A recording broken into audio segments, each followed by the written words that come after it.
I'm going to show you my best price action entry method today.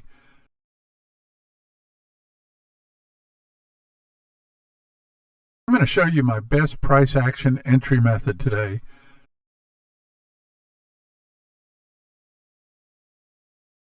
I'm going to show you my best price action entry method today.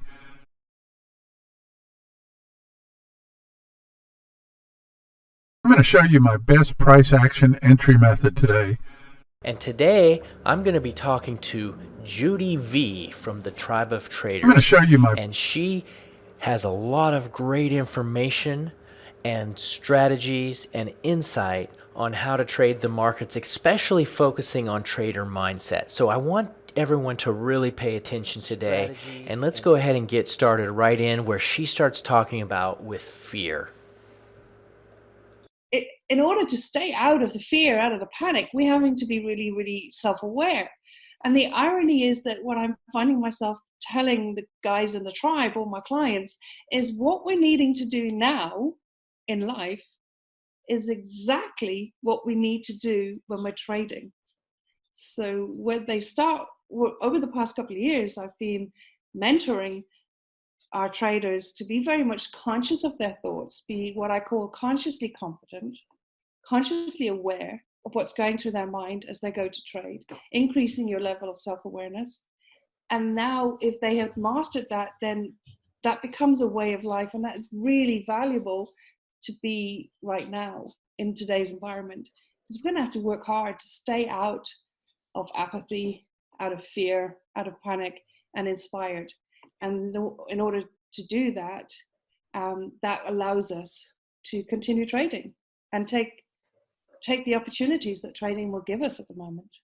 I think that that's pretty good stuff about being self-aware and taking care of yourself, especially now more than ever. I'm sure it's always important. But so when you first got started in trading, was this information available to you? Did you know all of this when you first got started? Not specifically when it relates to trading. I first got into trading. I had a very unusual upbringing.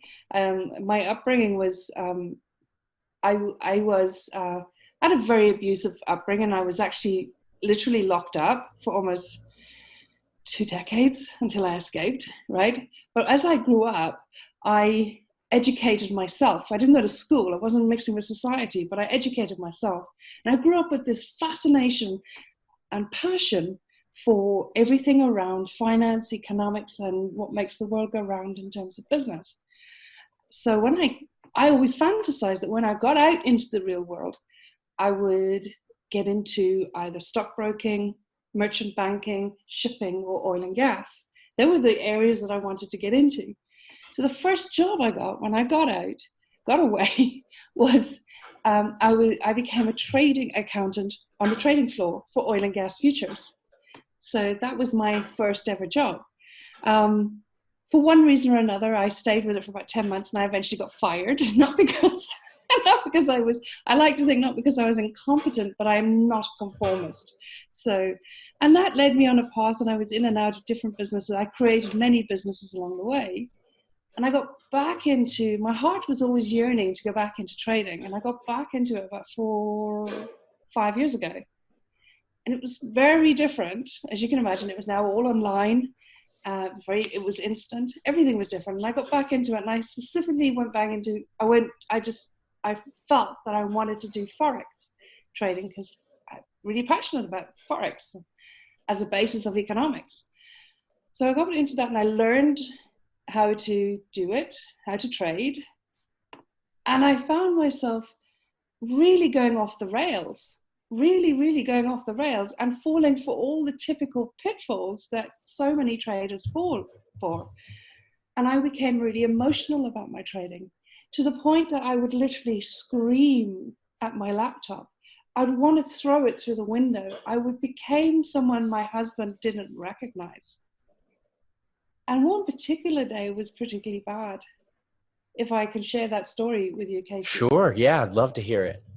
A very good friend of mine, she is a speaker, international speaker, and she helps women all around the world dealing with menopause. And she had been invited to go to a talk in India. And she asked me, would I help her find an outfit that would be appropriate for her to present in India, different culture. We're based in the UK. So the day came, she's based in Cambridge. I was due to get a train to visit up to her place from London to Cambridge, and we go shopping. A woman's dream, isn't it? I mean, who doesn't love to go shopping with your friends? Okay? So I booked a train for like, I don't know, something like 10 o'clock or something. But quickly I thought I'd get in front of my computer and do a trade before I go. So there I was looking for trades, and I took a trade and it wasn't doing what I wanted. Hour and a half staring at it, willing it to stay away from stop loss, willing it to go towards take profit. It was ridiculous. It was just really, really, I'm really embarrassed when I relay this story, but it's really true. And that's what led me to where I am today. So that's why I do share the story. And I phoned my friend and I told her a lie. I said, the train's cancelled. I'll be late. And all I'm doing is sitting in front of this bloody trade. Okay. Eventually I do get to Cambridge, right? Eventually, but I spend the whole day on my phone, on the MT4 app, watching my trade. And then I get home, I meet my husband, and he looks at me and he's just like thinking somebody's died. And like, I'm just in such a state. The trade loses and I just burst into tears. It's 50 quid. It was a 50 quid trade. It was ridiculous. And when I think about all the businesses that I had set up over the years, like taking massive risks, literally pouring everything I had into businesses, compared to this one trade, it was doing something to me that I just didn't recognize. And that frightened me. And it was almost like I had an out-of-body experience where I was able to see myself, the logical me, looking at the illogical me, and I thought, this is ridiculous. There is no ways I'm going to make a success out of this if I continue down this path. And I know I wasn't unique because everybody was the same. I had a friend who put on 2 stone because she just sat in front of the laptop staring at her trades. It's like all sorts of stories. So mine wasn't unique. And that's when I had an epiphany. And the epiphany was trade as a business. That was, you put all the logic that I use in all the businesses I've ever created into trading. And that's when I started to, because I understand, I have spent almost 20 years researching and studying human potential and human behavior. And that is what I believe has made me really successful in all the different businesses that I've created. So I applied that same mindset into my trading. And that's when everything started to change. And that's when I started to when I applied the business mindset, which is not just necessarily the business approach to trading and all the practical elements, but it's also the mindset approach to trading. When I started doing that, I was able to, it was chalk and cheese. I was able to really get clear on the type of trading I wanted to do, how I was going to trade, what strategies I was going to trade. Got super clear on so much. And that was when I was able to then engage my husband, Tiny, into coding a couple of my strategies, which actually forced me then to spend even less time at the charts. So that was the background that's led me to realizing the importance of mindset. And when I had that epiphany, I researched, I started studying and researching and polling a lot of traders to try and find out what is it about trading that allows us to let go of logic so many times. You can get really successful people in life who are successful in their careers, put them into trading, and it just becomes a nightmare. And I started to see a pattern, which was very revealing. And that is what I do now. I believe that successful trading is 99% mindset and 1% in the head. so yeah. Well, thanks for sharing. That was a really great story. The emotions involved in that sounded pretty intense. Did you say that you had that epiphany? Was that like right at that moment, or did it take some time before you finally put things together? And after you had that, how long did it take you to make the actual changes that you needed to make? It was a brilliant question. That particular day with my friend Pat was the worst. And Tiny was trying to sort of calm me down and say, listen, it's just 50 quid, really, have some perspective. And I was sort of embarrassed and I was horrified, but it did happen again. Not quite as dramatic, but a few days later, I did the same thing again. And that was when I had sort of like the epiphany the next time. And that's when I literally stopped. I stopped everything. I stopped trading. And I took back and I started to analyze, what do I do? What am I being taught in trading? What do I do in trading? What's everyone else doing? Where's the gaps? Why is it that trading is triggering these emotions in me or these reactions? And I started to get a handle on what was causing that. And then I started to, once I had a pretty much good handle on what's causing that, then I started to look at ways in which I could, apart from whilst actually dealing with those issues, because that's important, it's actually to deal with the why that's causing it, but also to find a way of trading that would trigger those emotions less. And what I felt was the answer was fully automated, was going full automation and EAs, expert advisors, robots. So that started me on a journey investigating and researching EAs. And I thought that was the absolute answer. So I got Tiny roped into coding my EAs or my strategies as fully automated EAs, and actually spoke to a lot of traders in the US, went and met some of them in Canada and the US, and learned a lot about it. Learned a lot about the pitfalls of EAs and so on. But even that is not necessarily the answer either. I discovered that just triggers another set of emotions, because you need to have the ability to sit through the drawdowns, and how many EAs that are available out there are actually properly tested, because the actual testing of EAs is a whole art and science in itself that involves probability formulas and statistical and walk forward analysis and in and out of sample data and all of this. It's a very, very complex process to properly test an EA, and there's so few of them outside of probably professional institutions that are actually properly tested. So when you're sitting to the drawdown, do you have faith in it? And the answer is most likely not. People will not be able to sit through them. So I thought, well, that's not the answer, because that just triggered a whole other set of responses and emotions in me. And that's when I literally struck on, hold on a second, what is the pain point here? Pain point is we don't have the long trends of many years ago. So what I felt we had to, it seemed logical to me that we have to trade the lower time frames, and which takes time.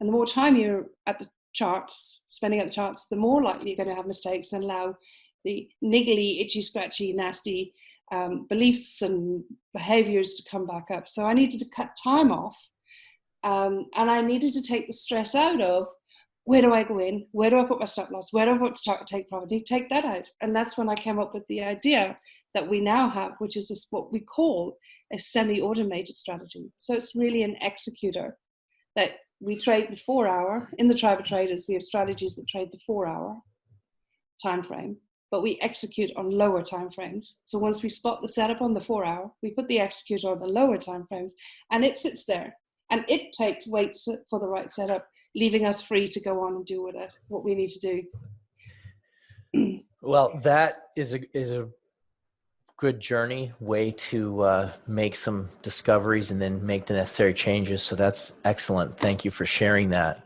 Congratulations. Thank you. I want to talk about strategy in a minute, but before I do that, there was one thing that you said that I noticed that I liked, or I didn't like, but I just thought it was really important. And that was the ability to handle drawdowns. So I was recently watching a video from a fairly well-known trader. His name's Peter Brandt. He's been trading for 40 years, and he did a video. It was really good. And he talked about how to withstand a drawdown. And he, like 4 or 5 years ago, after being a professional for 35 years, he was in a drawdown that lasted 18 months. And his definition of drawdown was the peak. Like, he, on his trading account, he didn't hit a new peak for a total of 18 months. And what happened in the middle of it is he began to question, even after working for 30 years, he began to question if what he was doing was working. And so then he had to make all these changes, and he started changing, and then the drawdown got worse. And then, he's like, okay, well, wait, what I was doing was working, went back to what he was doing. And then finally he got out of it. But I was just, the ability to withstand that for 18 months is pretty difficult. And I would say that most people would not survive that. And so that's what I wanted to ask is, like, how do we as traders handle drawdowns? Okay, so you may or may not like what I'm going to say. A lot of traders out there may or may not like what I'm going to say, but here's my philosophy. And this philosophy is what has turned my trading life around. And it literally turns everyone who joins the tribe, when they take on board what I'm going to say now, it turns their trading around completely. And that is, people like you and me and everyone listening, we're not traders. We're wealth builders. We got into this to build wealth, not to be a trader as a career.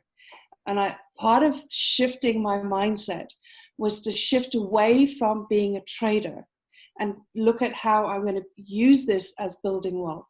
It turns the way in which you trade on its head completely. So when you do that, you realize that all you need to know is 1 or 2 or maybe 3 strategies. That's it. And you build a whole business case around those strategies.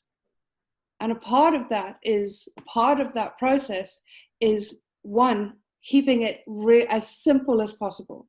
People like to overcomplicate things, and there's a whole lot of reasons why. Because the nature of trading, one of the things that it does is it triggers, it puts a magnifying glass over all of our weaknesses and belief systems and relationship with ourselves and how we perceive ourselves and our beliefs around our deserving of wealth, and also our relationship with money.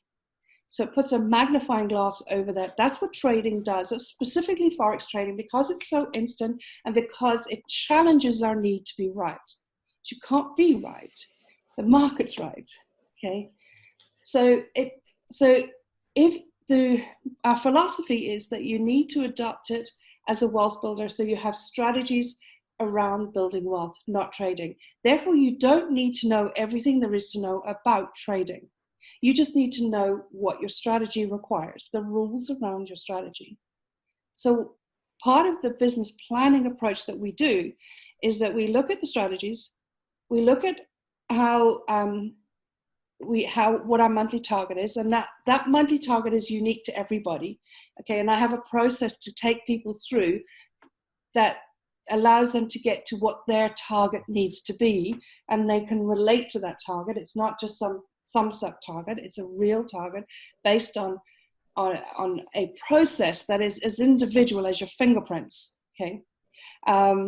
So we work out what their target is, and then we reverse engineer that back based on their average success rate, how many trades they need to take in a month. Now, guys in the tribe, we average probably 8 to 10 trades a month. That is it, in order to get our target. And our targets are anything between 4 and 12%. I'm thinking like roughly across the tribe. So we reverse engineer how many trades we need to take, and that's it. Now, depending on where we are in the month, will depend on how the risk we will take on each trade. We take no more than 2% per trade. So if we're like in week 1 and we're 2/3 of our way to the target, monthly target, and you want to continue trading till you get to your target, what I suggest we do, what suggest traders do, is they reduce their risk. Stop to protect it, giving back to the market, and allow them to take a few more trades to get to their target.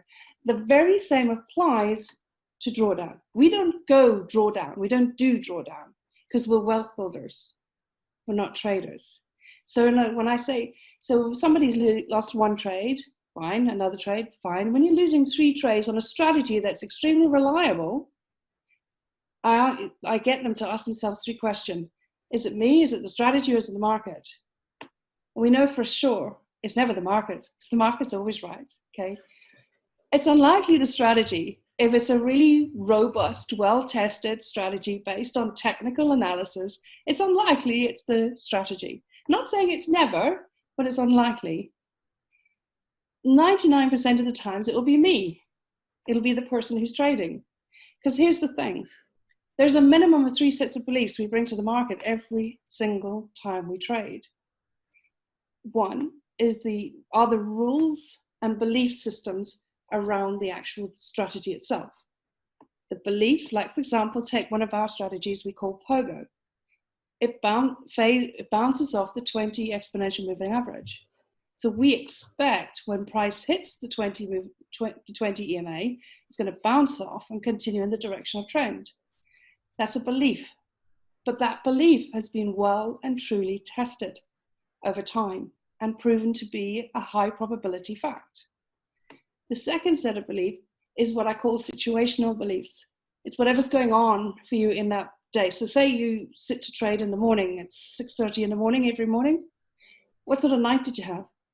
Did you sleep okay? Did you have nightmares? Did kids keep you awake? Are you stressed about the meeting that you've got at 9 o'clock?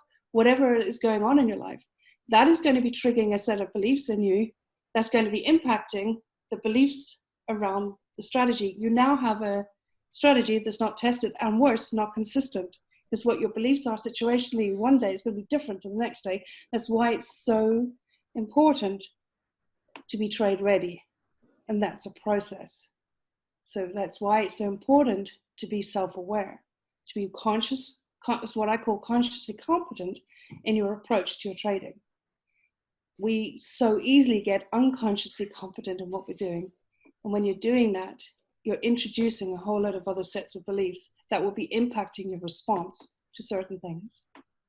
Then there's the other set of beliefs, which is not something you can deal with in the moment, and that's more your innate beliefs, your innate relationship with money, your relationship with yourself, and your perceptions around yourself and your self-worth as well.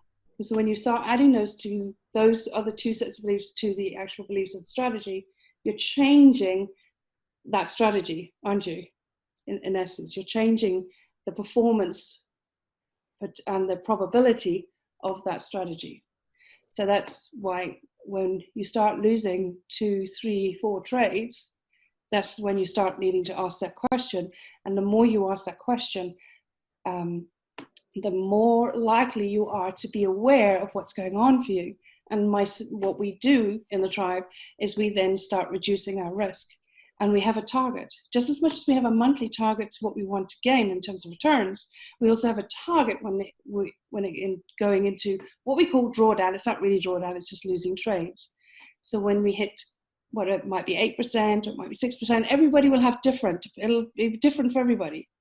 And they get to a point where they stop, and then have to do some more self-reflecting work, start understanding what's going on, put them back into that expanded state, inspired state, that certain confidence state, and only then start trading again. So it's a very different way of trading. So we never get into that situation where we're likely to be in drawdown for a long period of time. Okay, so there was a lot of information in there. So I'm just going to try to do a brief recap. So what you're saying is you take action quickly and you create reduction measures to make sure that the damage on a drawdown is minimal, because no matter what, there has to be a drawdown. I mean, it's just part of the process. Yep. But you're eliminating it, the depth of these by taking action.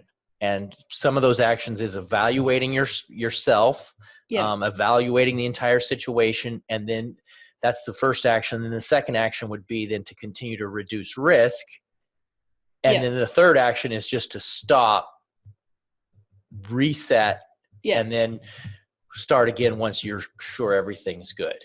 Yes. Yeah. Because the way we see it is that we're wealth builders, and then our number one job is to protect our capital.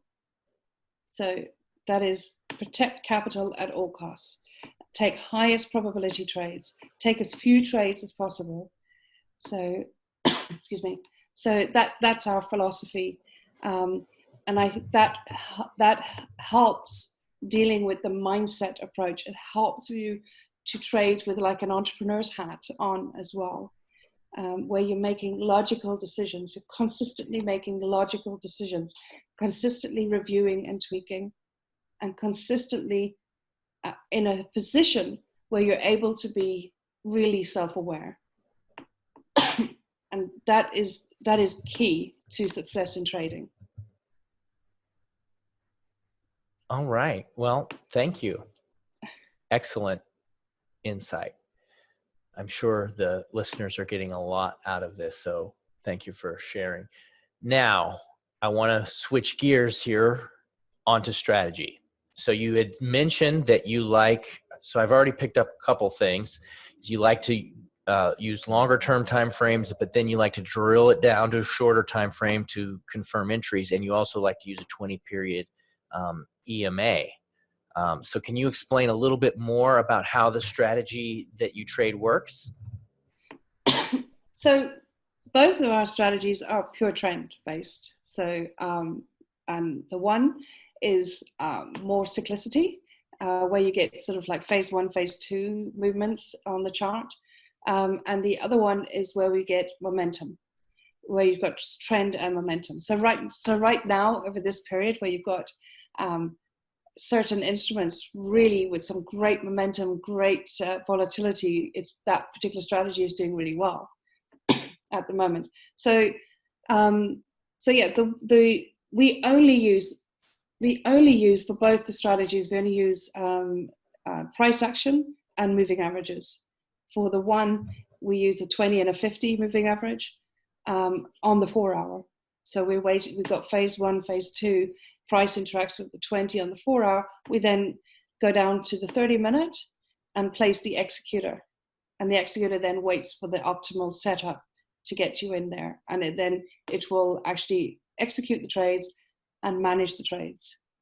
It removes itself then. If it doesn't execute the trade, it removes itself. If it does execute the trades, once the trades are closed, it removes itself. It will not go into any more trades. And then the other one, which is pure momentum, which we use the 8 and 20 EMA on the 4 hour, you then execute on the 15-minute. And that's the one that's really doing extremely well at the moment in these current conditions. Right. So right now with the market being as crazy as it is, a lot of people are, there's a lot of fear going on because of everything, and the market has reacted, especially stock markets. Currency markets have reacted as well, but much differently. How have you noticed a difference in performance during these more extreme conditions? Yes, definitely. There's a lot more volatility. So you're likely to, there's two things that's likely to, for our strategies, right?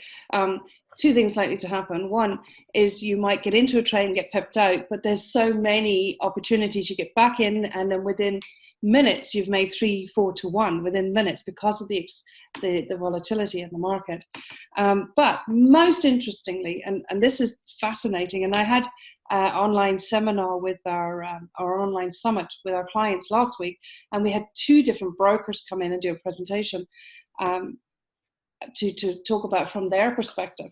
And one of the things I brought up to both of them is, isn't it amazing that by and large, even though the market we're going to in a market and the market is experiencing something that it's never happened before, that we know of anyway, since day dot of exchanges, isn't it amazing that still there is technical analysis reliability, that despite the fact that there's major shorting or safe havens, rush to safe havens, that no matter what's going on any particular day, there is It's the same technical response in the charts. So in other words, if you'd have said to me a month ago that this is the scenario we're going to find ourselves with, the world is going to shut down, how do you think your strategies are going to work? I could have said, well, I have no idea. I had no idea, because I couldn't imagine that price would follow the same pattern as it would even out of this crazy time. And it does, and it has. That's the fascinating thing. And it just goes to demonstrate that human psychology that drives the markets is the same in or out of a crazy time.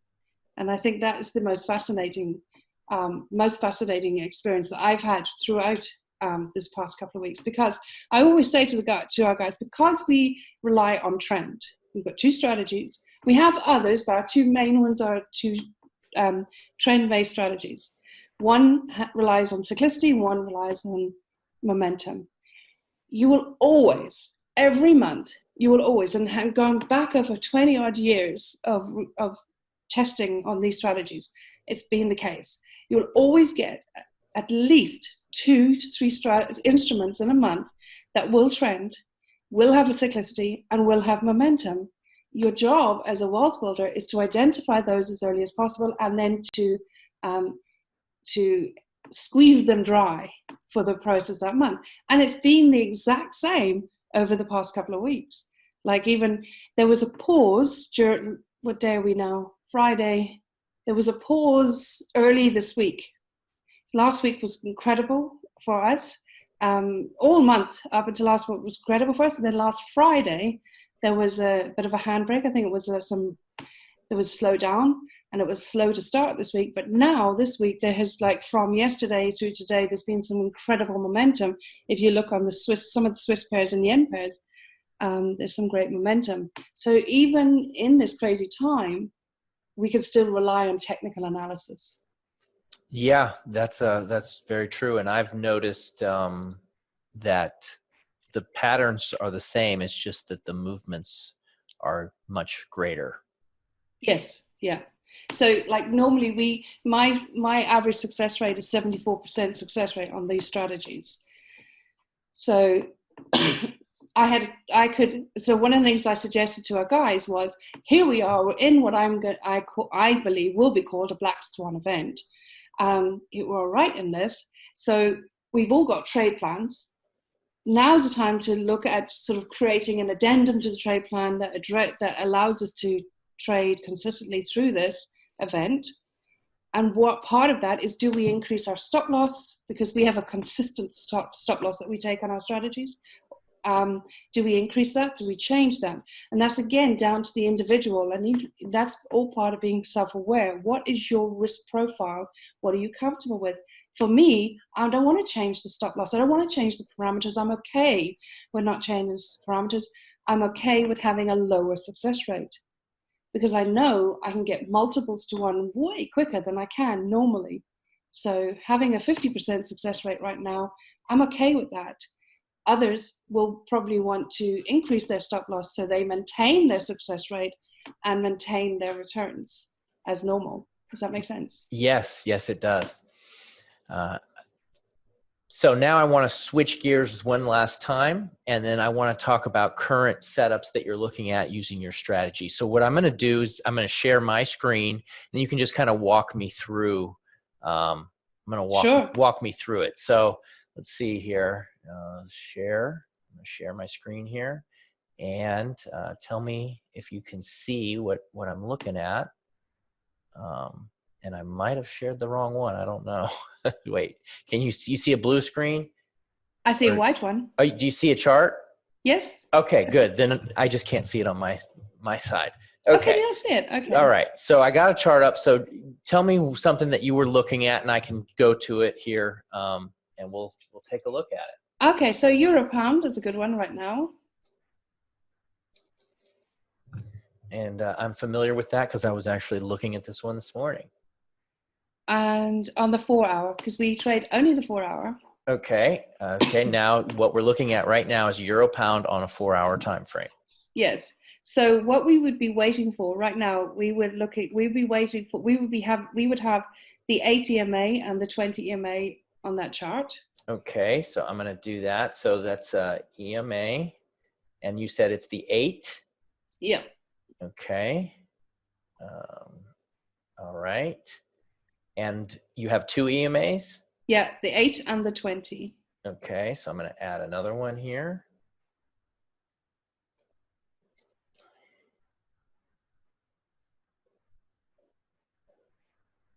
Okay, so change the setting real quick. 20. And the first one, change it to 8 because I had it on a 9. Okay, so I got it set up here. Cool. So what we've got there, you can see that you've got momentum to the downside, and some short-term trend, very short-term trend, but it's enough for us because we only want 30 pips with each trade that we take. Okay. That gives us our one-to-one. So right now we would have what we call an alerter, which is like an indicator on our 4-hour chart, which will notify us when price interacts with the 8. So when that bar currently comes back and interacts with the 8, we will get our first alert. Okay. Right there. Yeah. And then what we're waiting for is a second alert. And that second alert, which will normally with this particular strategy happen almost simultaneously. When we get that second alert, that means that on the 15-minute, the 8 will be in the 8 and 20 will be in the opposite direction to the 4-hour chart. And that is when we'll put the executor on to the 15-minute chart. And then what the executor will do is sit there and wait sit there for 4 hours, and it will wait for the 8 and 20 to flip over to the same direction as the trend. 4 hour. Yeah. Okay. And then it will take you into the trade because that confirms momentum is continuing. Okay. And so then you say that you do a 30 pip stop loss and a 30 pip take profit. Yeah. So what we do is we take 2 trades. The executor will take 2 trades, and both trades 30 pip stop loss. The first trade is 30 pip take profit. The second trade is set to way, and then we use a trade manager then to trail the second trade. Oh, excellent. Okay, that sounds very, very good. So when you talk about an executor here, you're talking about an automated software. What platform do you use that on? MT4. MT4. So at the moment it's used on MT4. Okay. Yeah. Excellent. So since we don't have a setup happening right now, how about if I just drop down maybe to a 15-minute time frame and take a look at a previous setup? Because I can see. Yeah. So if you do a green on where you are now, if you just put a box over there, if you just insert a box, then I can show you on the 15-minute. Can you do that with this? You know what? I don't know how to do that. I'm using TradingView, and so I'm not as familiar with that, so I don't know how to do a box. Can you do an arrow or anything? Can you mark it in any way? I know I can. I just got to figure out how. There's a little paint brush here. So there's a rectangle. Okay, yes. There we go. Okay, so just plonk it on that bull bar there, slightly to the right. Where it interacted. This one here where it was back in. Okay. So put a triangle there. Okay, I got it. No, just way smaller than that. Just over that one bar. Oh, okay, let me just over the bar that interacted with the 8. The green bar. Yeah. Okay. Yeah. So there, Okay. So you can actually drop down to the 15-minute. Oh, smart idea. Nice. This is good. I'm learning something. This is perfect. Okay. All right, so there we have it. Now I'm on a 15-minute. So this was that up move here. So this is where you would have got the see that high test bar up here? Yeah, that's beautiful price action there. This one. Yeah. So when you'd have got the second alert when the 8 was across there. So that's when round about here you got the second alert. Okay. Then so it sits on the chart, and if you go along in time, away from the green, away from the box, and you see where the 8 and 20 cross over? Right here. Yeah. And then you've got 1, 2, 3 bars where price has interacted with the 8. Yeah, that's where here. It would have. No, back. Oh, back this way. Just after the crossover, literally just. After right after the cross. Okay. Yeah, yes. Right. There. that's where the trade would have executed. Okay, so after it crosses and then it comes back into Yep. the, Yeah. and then it takes the trade and it puts a 30 pip stop loss, Yeah. and then a 30 pip target, and then the last position moves up. Okay, so I can see here, this is a little ruler. You have plenty of room here. You would not have even been close to your stop. No. This would have been a great trade. Okay, and so now going forward, what I'm waiting for, I'm going to go back to a 4 hour. So what I'm waiting for is for this thing to come back. For this thing to come back up into the green again, which is the 8 exponential moving average, and then back down to the 15 to do the crossover. Yes. Okay. There's one condition on this though, Casey, Okay. and that is we have to make sure, we have to be happy that there's still momentum. And the way in which we identify that is the smoothness of the 8. As I said, we're not traders, we're wealth builders. So we keep things extremely simple. Okay. So as long as that 8 EMA remains smooth, showing us that there's momentum, we don't need an indicator to show us that there's momentum other than the smoothness of the 8. If we get interaction with the 8 again now, and we're still got a smooth 8 heading to the downside, we're happy to then go and place a Bugsy trade on that.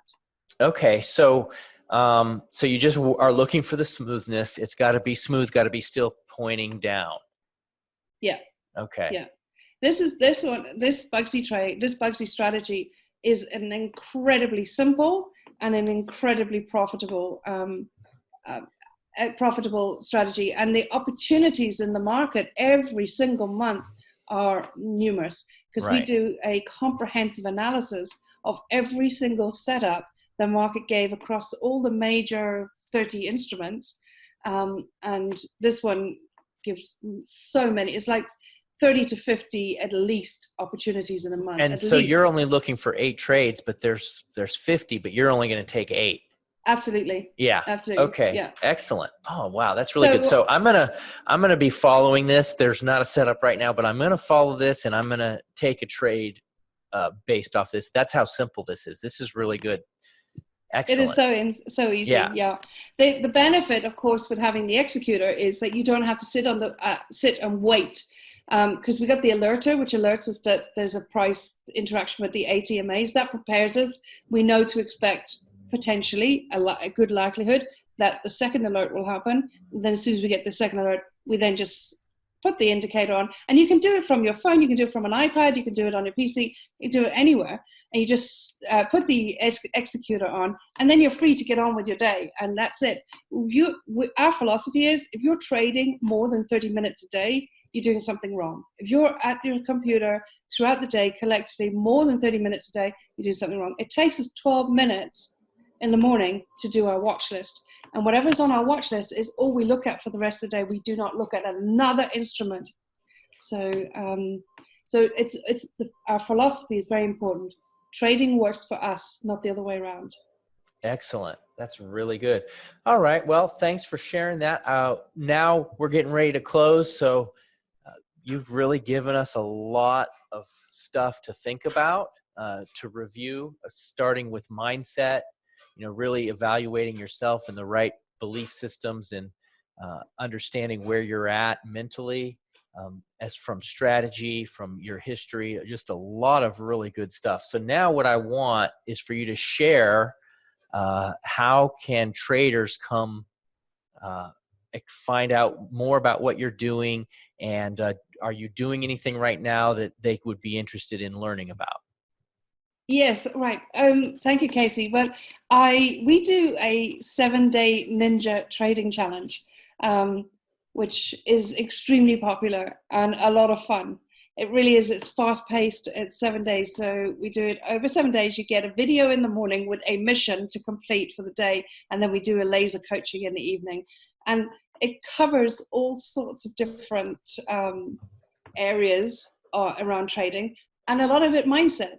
And one of the most important things, and here's the sad thing, last year I've been at many talks, and I've asked many, many traders in the audience in my talks, and I said, tell me, can you put your hand in your heart and tell me you love money?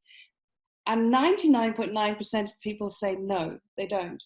If you're trading and you don't love money, then you're going to sabotage. All right. That's it. That's it. End of story. Because you're trading money. It stands to reason. Okay. It's not rocket science.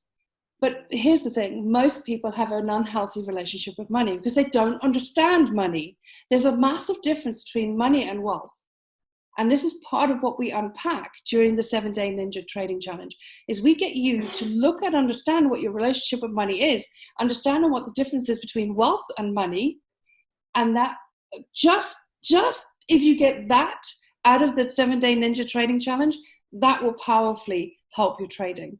Powerfully. Because if you've got an unhealthy relationship, you're sabotaging. So what link do they go to? We're going to put up the link in the description as well, but just tell me what link they go to so that they're listening. They can go there right now.